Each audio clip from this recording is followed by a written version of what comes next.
नहीं, देखिए, सबसे पहले तो हम उन युवाओं को और उनके परिवारों को मुबारकबाद देते हैं कि उनके नौजवानों ने एक तरीके से पूरे जम्मू को एकजुट कर दिया और पूरा जम्मू संभाग उनकी जो सोच थी कि टोल प्लाजे यहाँ नहीं होने चाहिए, उनके साथ खड़ा रहा।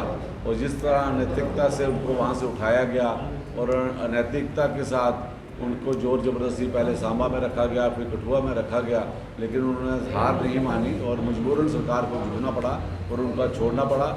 मुद्दे हल होते रहेंगे, लेकिन जो बीड़ा उन्होंने उठाया है, जो राह उन्होंने दिखाई है, जो संघर्ष उन्होंने दिखाया, हम उसे सैल्यूट करते हैं। और दूसरी तरफ हम तमाम मीडिया बंधुओं का भी धन्यवाद करते हैं जिन्होंने समय समय से पुलिस की दमनकारी नीतियों से जनता को वाकफ कराया, उनको एक्सपोज भी किया।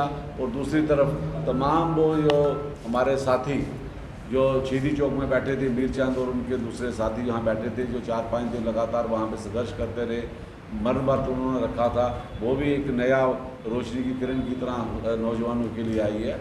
हम सब लोग धन्यवाद करना चाहते हैं पूरे समाज का, जिन्होंने पार्टी पॉलिटिक्स से ऊपर उठकर, धार्मिक उन्माद से ऊपर उठकर, सोशल संगठन, सामाजिक संगठन, राजनीतिक संगठन, जो सब इकट्ठे होकर उस संघर्ष में हमारे साथ जुटे थे, उन सबको मुबारकबाद है। संघर्ष आगे भी जारी रहेगा। इस संघर्ष में हम हासिल करके रहेंगे। नहीं तो आपको पता ही है 24 में चुनाव आ रहे हैं, मोदी सरकार कहीं नहीं दिखेगी और नई सरकार, नए सपने, ये कोई टोल प्लाजे शराजे यहाँ पे नहीं दिखेगी। क्या देखते हैं जनता क्रोश के आगे जो राज्य सरकार झुकी है और झूठी बनने के बाद इस तरह के जो पहले जो जनता समर्थन मिला है? देखो, ये झूठी सरकार है और इस सरकार के समय समय पे झूठ जो है वो एक्सपोज होते रहते हैं। कभी उन्होंने कहा कि एलजी साहब ने कि 2 दिन के बाद खुशखबरी देंगे, कभी गडकरी जी ने कहा कि हम 2 दिन के बाद खुशखबरी देंगे, लेकिन अभी तक होना पोना क्या है क्या नहीं है। तो ये झूठी और भूखे नंगे लोगों की जो बातों पे हम यकीन नहीं करने वाले हैं। बहुत सफ़र कर लिया है जम्मू कश्मीर ने, हमें अपने रियासत का दर्जा वापस चाहिए, अपनी नौकरियां, अपनी ज़मीनें वापस चाहिए। यहाँ सिर्फ माफिया का राज है, चाहे वो टोल हो, एक्साइज हो, लैंड माफिया हो, चारों तरफ से माफियों का राज है। सब की निजात करेंगे, पूरे समाज को संघर्ष करना पड़ेगा। मैं आवाम से अपील करूँगा कि भारतीय जनता पार्टी के नेता आपसे वोट मांगने आएँ, वोट मांगने आएँ या कहीं भी नजर आएँ, उनको बोलो कि 8 दिन के लिए वो किस सैरगाह में गए थे, कहाँ घूमने गए थे जब डोगरा जल रहा था, डोगरा पे यहाँ पे अत्याचार हो रहे थे, उनको समय उनके नौजवान जेलों में थे, उस समय ये कहाँ सोए हुए थे। तो उनको नींद का जगाने का समय, अब उनको पूरी तरह से सुलाने का समय आ गया है। डोगरा समाज जाग चुका है।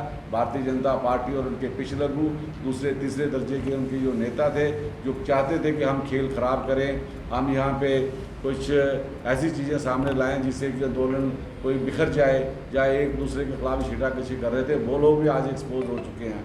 और सिर्फ डोगरा आवाम की जीत है, जम्मू की एकता की जीत है। कांग्रेस में अहम रोल जो है इस समर्थन में किया, क्या कहते हैं? चाहे पुतले जलाए गए हों, चाहे नारेबाजी की है, कितनी बड़ी आप भी देते हैं कि आने वाले दिनों में जो है जम्मू कश्मीर में कांग्रेस बहुत मस्से आएगी?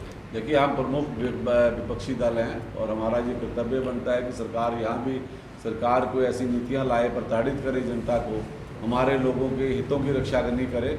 तो हम आए दिन उनके खिलाफ सड़कों पे, गलियों में, चौकों में, चौराहों में संघर्ष करते नजर आते हैं।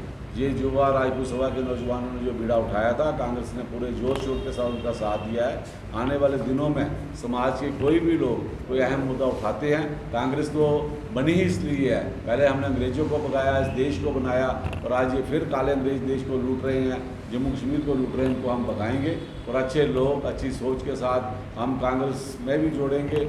और लोगों को भी यहाँ आने की ज़रूरत है। हमारे साथ नौजवान भी आ रहे हैं, बुजुर्ग सभी आ रहे हैं। और आने वाले निकाय चुनावों में साफ़ सुथरे नौजवानों को, टीम को हम यहाँ पे उतारेंगे।